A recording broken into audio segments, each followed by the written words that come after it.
In a city that had forgotten how to care, a quiet boy named Eli finds an unlikely companion in Echo, an aging German shepherd thought to be nothing more than a useless stray. But Echo is no ordinary dog.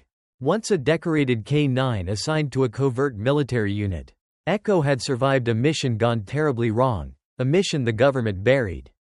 Along with the people who knew too much. His handler never came back. And Echo? He waited. When Eli discovers a hidden data chip sewn into Echo's old collar, the truth begins to unravel. Classified files, a suppressed operation called Valley Red, and a woman named Rosa Calloway, who disappeared without a trace. With the help of a retired investigator haunted by his own failures, Eli and Echo set out to expose the truth behind a warehouse no one wants to remember. But someone is still watching. And the deeper they dig, the more dangerous it becomes. Echo never growls. He never barks. He just remembers. And when the time comes to stand, he doesn't need words to protect what matters most. Because some heroes never forget their oath. Even when the world forgets them, the city didn't care if you were quiet. It swallowed noise, swallowed hope, and sometimes swallowed people too. Eli Wren, 11 years old, walked home from school the long way. As he always did. Past the bakery that never smiled anymore. Past the half-boarded laundromat.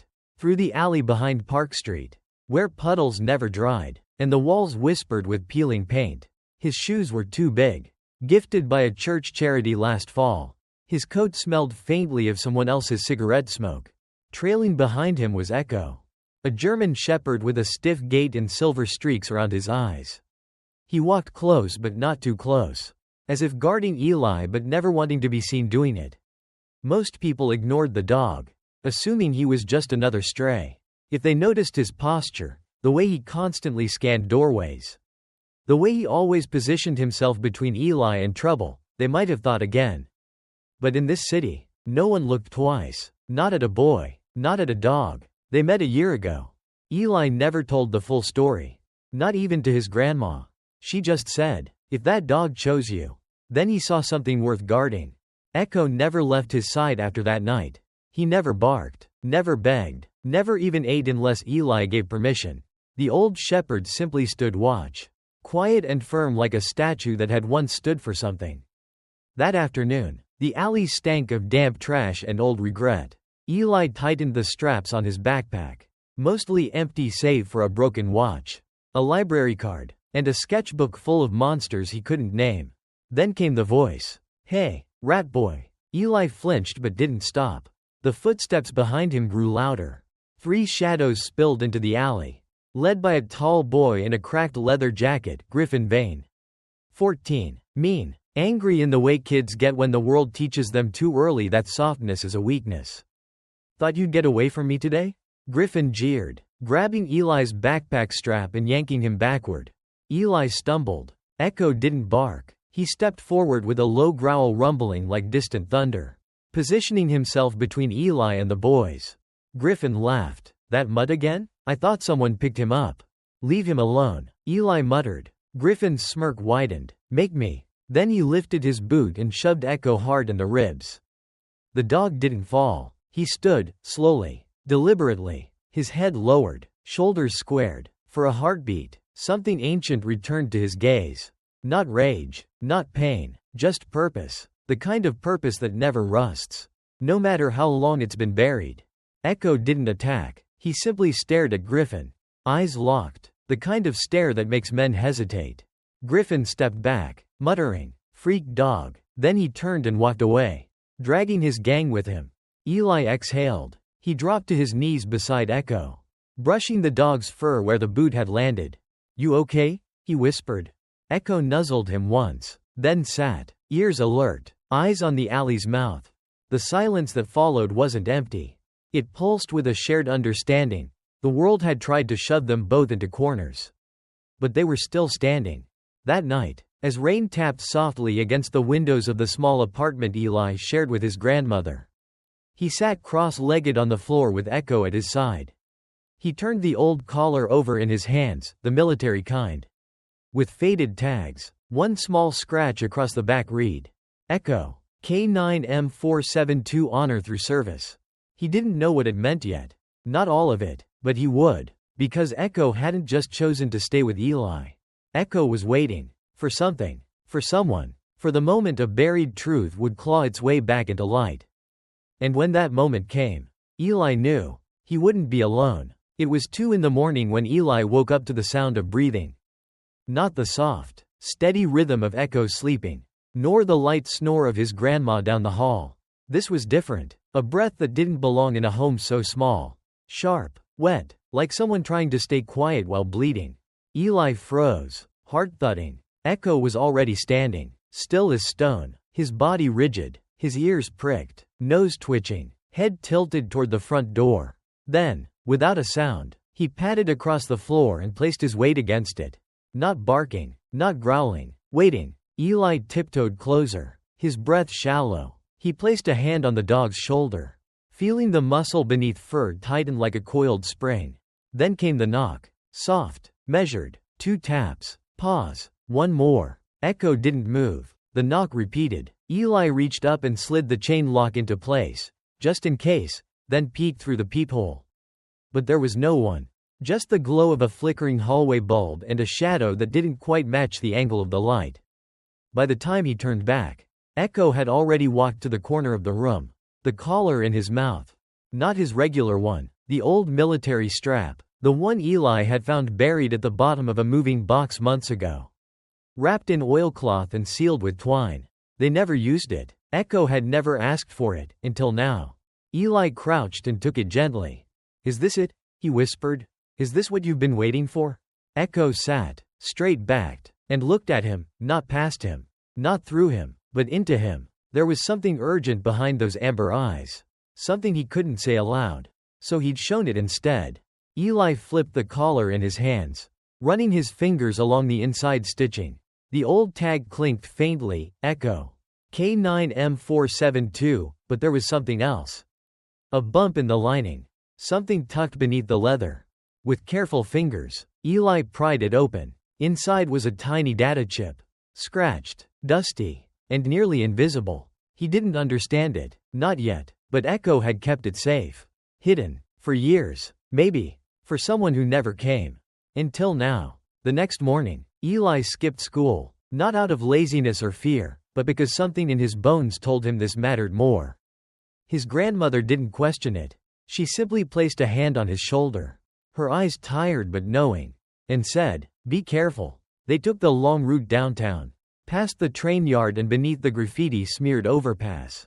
Echo walked slightly ahead now, tail low, eyes alert, not guarding Eli anymore, but leading him, as if they were on assignment.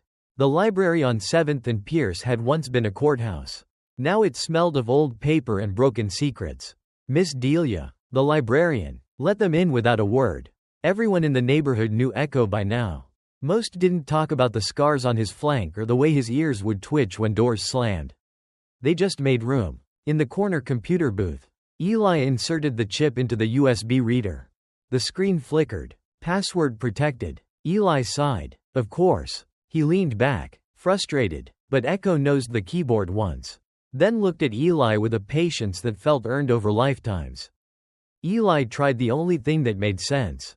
He typed, "Mason Wallace." The screen blinked. Access granted. Files loaded. Dozens of them. GPS logs. Radio transcripts. Mission notes. Some marked, debrief classified.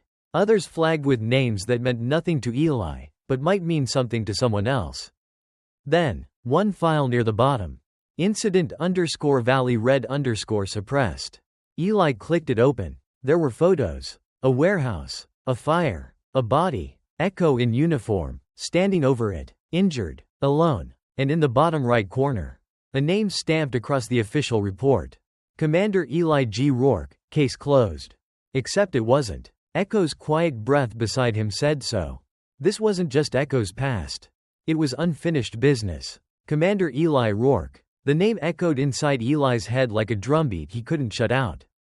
He stared at the blurry black and white photo embedded in the file. A man in fatigues, standing tall beside a younger Echo. The dog looked different back then, leaner, sharper, eyes like a drawn blade.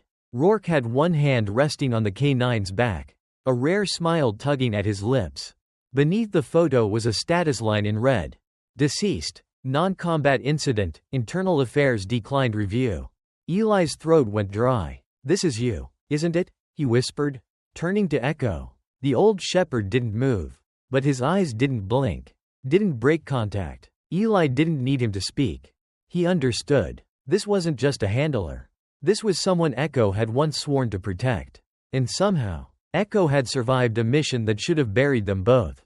Eli closed the file, hands trembling slightly, and copied everything onto a flash drive. They didn't go home right away. Eli wandered with Echo through the older part of the city, where the sidewalks were cracked and stories were buried beneath layers of paint and silence. He didn't know exactly where they were going, but Echo did. The dog stopped suddenly in front of a narrow brick building, wedged between a shuttered pawn shop and a barber shop closed since the pandemic. The brass plaque on the front door was half tarnished. Lieutenant Benjamin Coulter, Private Security and Investigations. Inside, the lights were off, but Echo stepped forward and let out a single, low huff, barely audible. A few seconds later, a shadow moved behind the frosted glass. The door creaked open. The man standing there looked like he hadn't slept in 3 years. Lieutenant Coulter wore a faded Marine Corps hoodie, a gray beard growing wild along his jaw. His eyes were sharp, if a little hollow. "Echo?" he said, blinking in disbelief. "You're supposed to be." He knelt slowly, not reaching out, just waiting. Echo stepped forward, gently touched his nose to the man's chest. "Alive," Coulter finished. Coulter made coffee. Eli didn't drink any, but he watched the man's hands shake as he poured. "I thought they put him down," Coulter said at last, glancing at the scar on Echo's leg. "After Rourke died, the whole unit got reassigned. Echo wouldn't work with anyone else. Wouldn't eat, wouldn't even bark. They said he was broken." "He's not," Eli said firmly. Coulter studied the boy for a moment. "Clearly not." Eli placed the flash drive on the desk.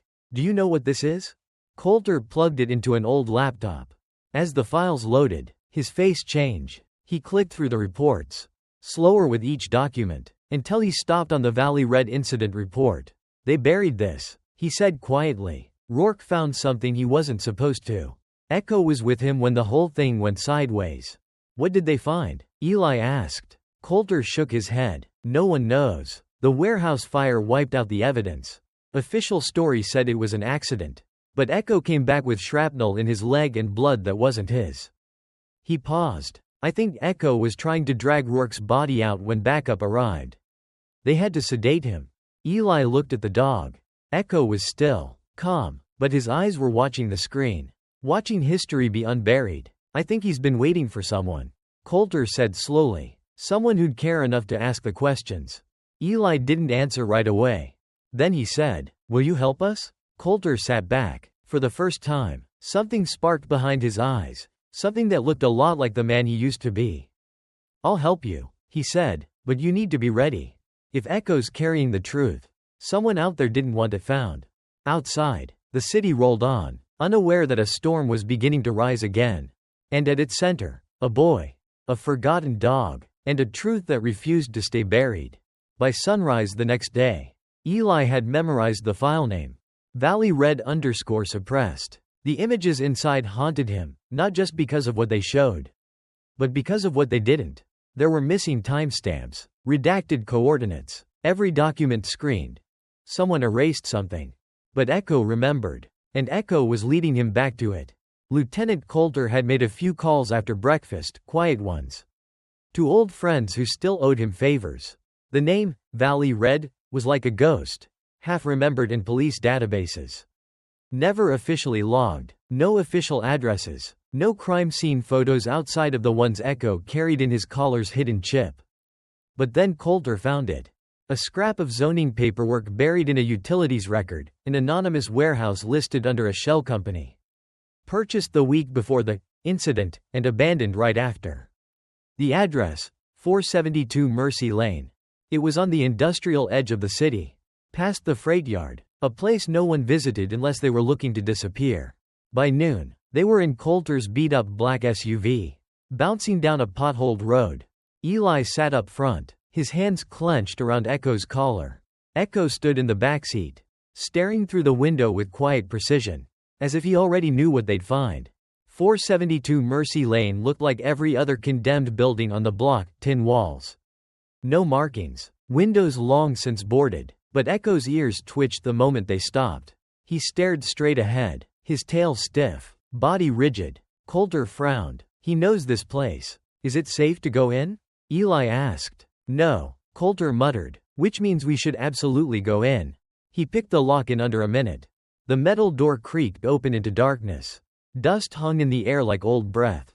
The inside smelled of burnt wiring, wet concrete, and something older, like oil and blood left to dry in forgotten corners. Echo stepped in first. His paws made no sound. His nose worked the air carefully, pulling in scents only he could understand. He moved to the center of the warehouse floor and stopped. There, Eli whispered. He's pointing. Coulter knelt beside the spot. A faint square outline marked the floor, concrete slightly discolored. A hatch, he said. He found a rusted handle and pulled. It groaned but opened, revealing a narrow set of metal stairs leading down into dark. You sure about this? Coulter asked, glancing at Eli. Eli looked at Echo. The dog was already descending. Careful but unhesitating. I'd trust him, Eli said. The basement was colder than it should have been. Old fluorescent lights lined the walls. Long dead. Coulter used a flashlight, the beam cutting through the gloom like a blade. They passed by old crates, empty gun racks, and scorched paperwork still scattered across tables.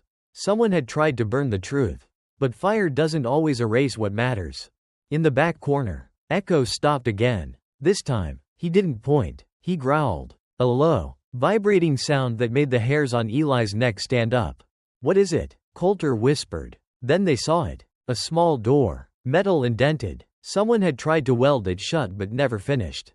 Carved into the paint, almost invisible unless you were looking, were 3 words: childish, crude, scratched with something blunt. I want out. Coulter swallowed hard. That's not military. That's something else. Eli reached for the handle, but Echo stepped in front of him. Teeth bared, not at him, but at the door. Echo, Eli said gently. What's in there? The dog didn't answer. But whatever it wasn't just ghosts from the past. It was something Echo had seen, and never wanted to see again. Coulter turned to Eli. We don't open that yet. Not until we know what we're walking into. We need backup, records, maybe even press. But they'll cover it up again. Eli said. Not if we're smart. Echo didn't move from the door. He stood guard. Not just over the past, but over the truth. The kind someone once tried to bury. And this time, Echo would make sure it stayed in the light. That night, Eli couldn't sleep. The words, I want out, scratched into the metal door played over and over in his mind. The voice behind them didn't sound like Rourke's. It didn't sound like a soldier at all. It sounded scared. And Echo, he hadn't slept either. He paced the length of Eli's room with a silent rhythm. The kind of movement that didn't come from nerves but from training. From years spent guarding something more fragile than orders. Memory. At 2:14 a.m., Echo stopped. He sat in front of the window and stared out across the rooftops. Eli followed his gaze, and saw someone watching, a silhouette on the opposite building. Standing still, too still. By the time Eli turned on the lamp and looked back, the figure was gone. The next morning, Coulter was already waiting outside the apartment in his SUV. He didn't smile. They know, he said. Eli slid into the passenger seat.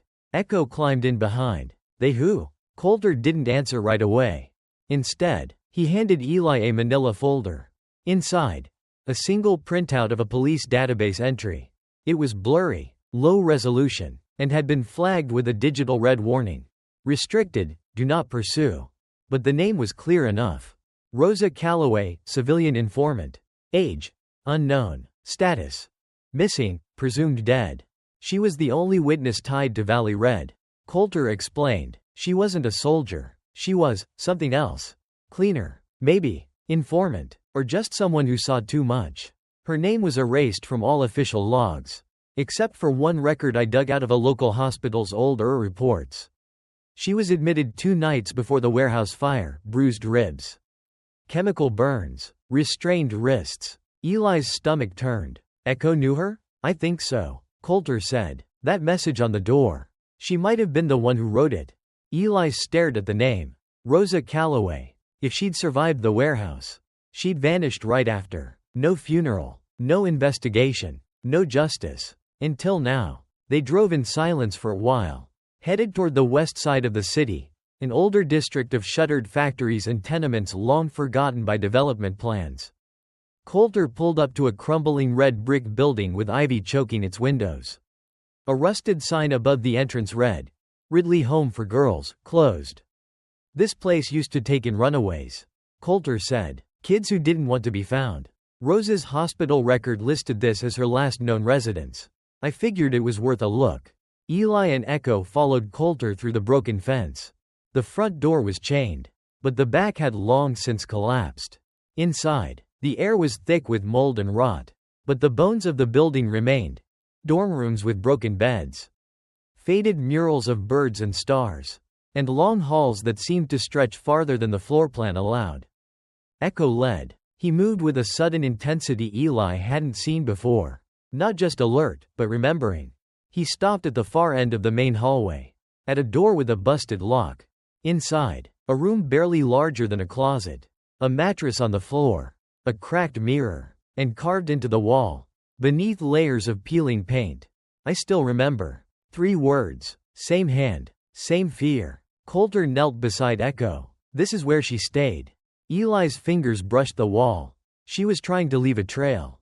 Or a warning. Coulter said quietly. The system failed her, but Echo didn't. The dog let out a soft sound. Not quite a whine, more like a hum, a confirmation. Eli turned to Coulter. If Rosa tried to escape, someone made sure she didn't. Coulter nodded. And if that warehouse wasn't just a black site, but a prison for people like her, then we're dealing with something a lot bigger than buried files. Outside, the city buzzed with routine. But beneath it, something darker pulsed, something left unfinished. And a scarred K9 who had waited in silence was now ready to speak. Not with words, but with action. They returned to the warehouse just before sunset. This time, Coulter brought tools, a crowbar, flashlight, and a portable camcorder with a fresh memory card. If we're walking into a story they tried to erase, he said, we're bringing evidence out. Eli carried the flash drive in his pocket. Echo wore his original collar, the military one. Not for nostalgia, but because he seemed to need it. As if slipping it on gave him a kind of armor. They descended the rusted steps one by one, back into the cold dark beneath 472 Mercy Lane. Everything was as they left it. The hatch, the crates, the scorched documents, and at the far end, the metal door with the scratched words. I want out. Eli stepped forward this time, but when he reached for the handle, Echo growled softly again. Not at the door, at the wall behind them. Coulter spun with the flashlight. Something's wrong. A faint red light blinked near the ceiling. A motion sensor, he muttered. Then, click. The heavy door slammed shut behind them with a mechanical thud. Eli ran to it, pulling hard. It's locked. Echo barked once, sharp. Short, not fear. Warning. Then the low hiss of air began. Gas, Coulter said. Ventilation systems active. The flashlight beam flicked across the ceiling, catching the grate where faint vapor leaked. Eli's pulse spiked. What do we do? Coulter dropped to one knee, pulling a cloth from his jacket and handing it to Eli. Wrap your face. Stay low. We've got maybe 10 minutes. Echo was already sniffing along the walls, tail rigid. And then, he stopped. He pressed his paw against a dent in the floor. Just one motion. Firm. Deliberate. Coulter rushed over and pried up a floor tile, revealing a crawl space barely 2 feet deep. Move, he barked. Eli slid in first, coughing. Echo followed, belly low, but fast. Coulter dropped last, sealing the hatch behind them. The sound above was muffled now, like a dying breath. They crawled for what felt like forever. The tunnel curved, then dipped slightly, ending beneath a rusted ladder that led to a trapdoor overhead. Coulter pushed, and the hatch groaned open. Fresh air hit them like a punch. They emerged in the alley behind the warehouse, covered in grime, hearts pounding. Eli gasped. They tried to kill us. Coulter didn't reply. He just looked at Echo, who stood still, staring at the building as if it had spoken. I think, Coulter said slowly, that this wasn't just about Rosa. That place, it wasn't abandoned. Eli's hands trembled as he pulled out the flash drive. Someone's watching. They knew we were getting close. Coulter agreed. The gas was automatic. But the trapdoor escape route? That wasn't built by whoever owns that building now. You think Rourke made it? I think Rosa did, Coulter said. Or someone she trusted. Someone who wanted Echo to find it if no one else came. Eli turned to Echo. Is that why you never left it behind? Because this isn't just your past. It's hers, too. Echo blinked once. No bark. No whine. Just stillness. Acceptance. He hadn't just guarded the warehouse for memory. He'd guarded it for someone. That night, back at Coulter's apartment, Eli connected the flash drive to a new laptop. He began uploading every file, every map, every log, every coded timestamp, to a secure server used by a local investigative journalist Coulter trusted. I don't want just one story, Eli said. I want this everywhere. Coulter raised a brow. You're 12, and Echo's 9, Eli said, but neither of us is backing down. The older man smiled faintly. You sound like a soldier. Eli looked at Echo, who now rested with his head on his paws, but still watched the door. He's the soldier, Eli said. I'm just the one lucky enough to walk beside him. Outside, sirens wailed in the distance. Inside, something had shifted. The past had tried to lock them in. But they were still standing. Still watching. Still ready. The story broke by morning. Local news stations ran a quiet headline, former military K-9 linked to suppressed case.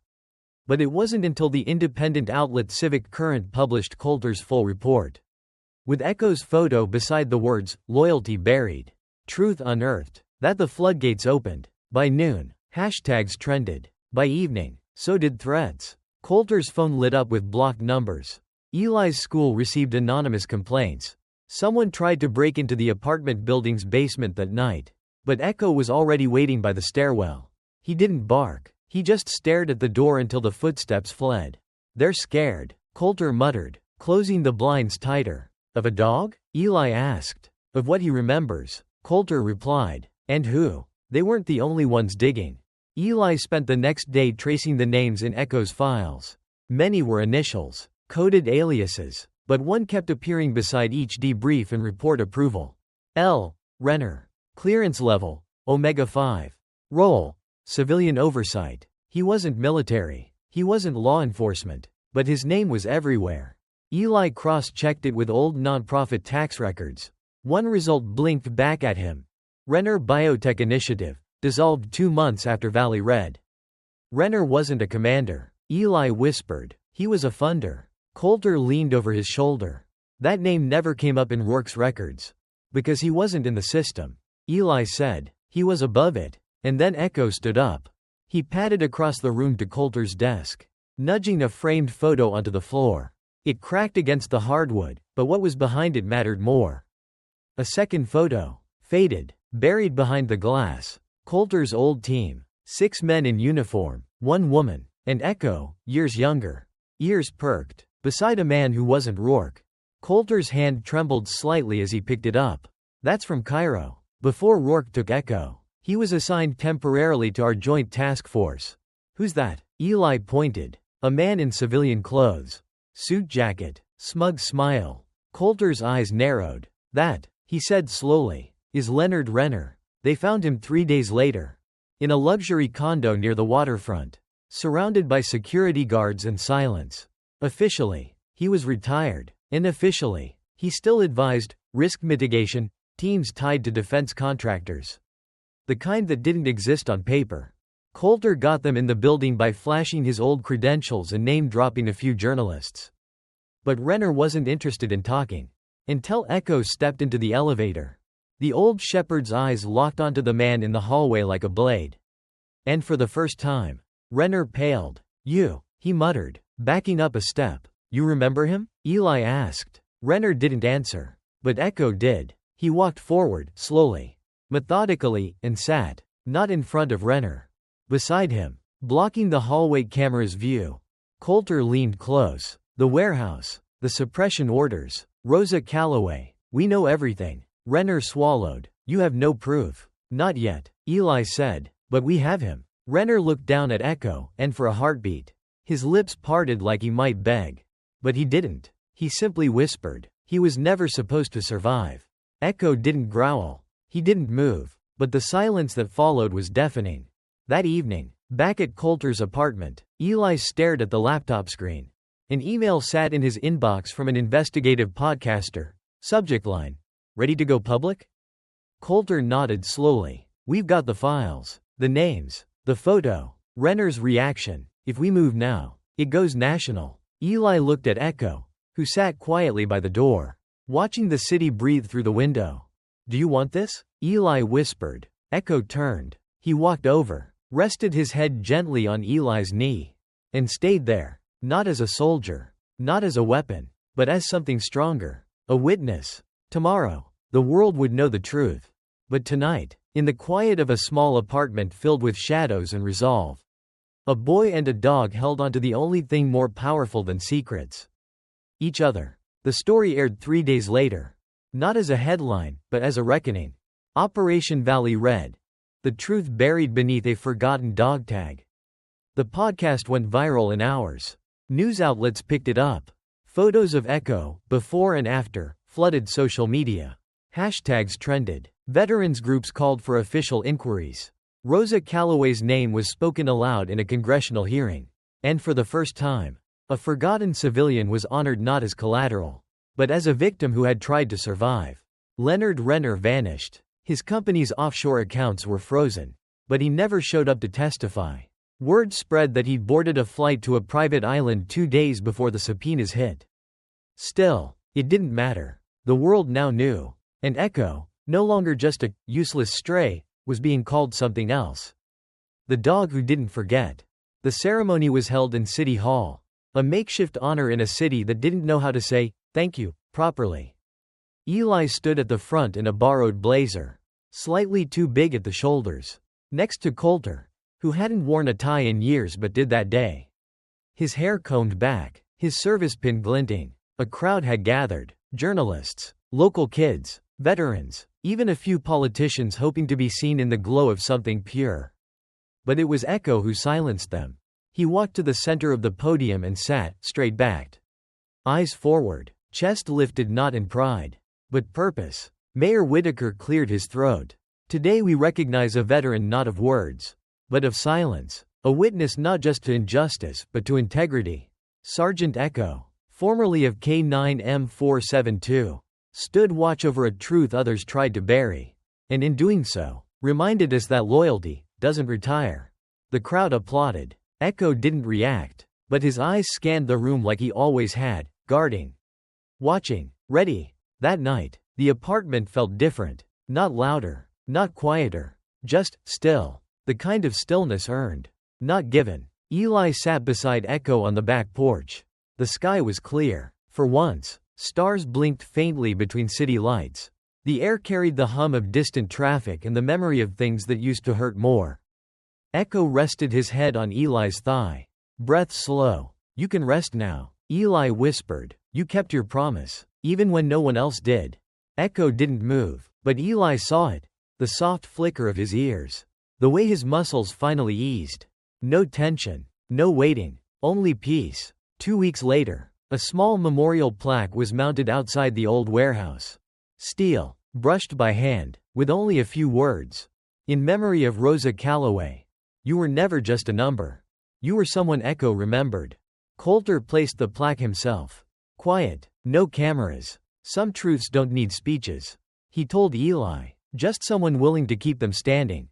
Echo stood beside them, not at attention but present. Like always. In the months that followed, things change. The VA launched a review board into how K9 veterans were retired. Echo's name was entered into the National K9 Archive. A new scholarship fund was started in Rosa's name for girls in shelters across the state. Eli's story, the dog who waited for justice, won a regional writing competition. But none of that was what Eli remembered most. What stayed with him was the way Echo looked at him every morning.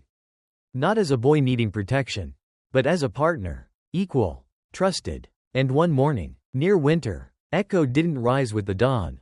He lay by the window, bathed in golden light, his breathing slow but even. Eli knelt beside him, pressing his forehead to the soft fur along his neck. There were no cries, no panic, just presence. Echo opened his eyes, just once, and blinked. The same way he had the first time they met. The same way he always did, before the storms. Before the silence. Before truth had a name. He had waited. He had guarded. And now, he had let go. A week later, Coulter installed a new plaque on the porch railing. The wood was plain. The letters carved by hand. Here lived Echo. Soldier. Guardian. Friend. He didn't speak. He stood. And somewhere, in a quiet alley of memory, the city still breathes. But now, it breathes freer. Because one boy listened. Because one dog remembered. And because some oaths, even when spoken in silence, never break. Thank you for staying with us until the very end of Echo's story. Sometimes, the quietest heroes leave the deepest marks on our hearts. If this story moved you, even just a little, know that you're not alone. We invite you to subscribe to our channel, Kindred Spirits, where we share true and powerful stories of loyalty, courage, and the bonds that refuse to be broken. And we'd love to hear your thoughts. Leave a comment below and tell us, what did Echo's journey mean to you? Let's keep these stories alive, together.